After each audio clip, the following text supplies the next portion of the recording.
আসসালামু আলাইকুম প্রিয় দর্শক।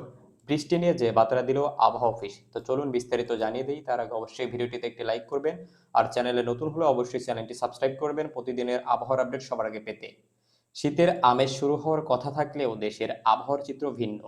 বেড়েছে তাপমাত্রা ও গরমের তীব্রতা, আর বৃষ্টিপাতও প্রায় বন্ধ। এমন পরিস্থিতিতে দক্ষিণ পশ্চিম বঙ্গোপসাগর ও তৎসংলগ্ন এলাকায় সৃষ্ট একটি লঘুচাপ ইতিমধ্যে সুস্পষ্ট লঘুচাপে রূপ নিয়েছে বলে জানিয়েছে আবহাওয়া অধিদপ্তর। সংস্থাটি জানিয়েছে এই লঘুচাপ আরও ঘনীভূত হতে পারে এবং পরবর্তীতে এটি ঘূর্ণিঝড়ে পরিণত হওয়ার আশঙ্কা রয়েছে। এর প্রভাবে কোথাও কোথাও বিচ্ছিন্নভাবে বৃষ্টিপাত হতে পারে।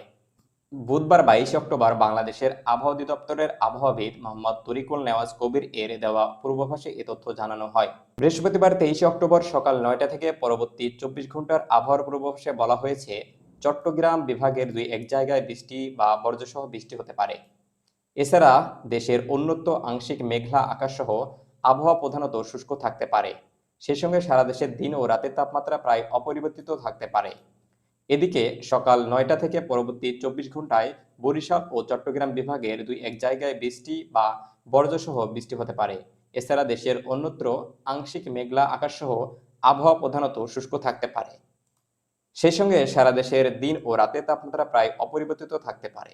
প্রিয় দর্শক, এই ছিল আজকের আবহাওয়ার আপডেট। ধন্যবাদ সবাইকে।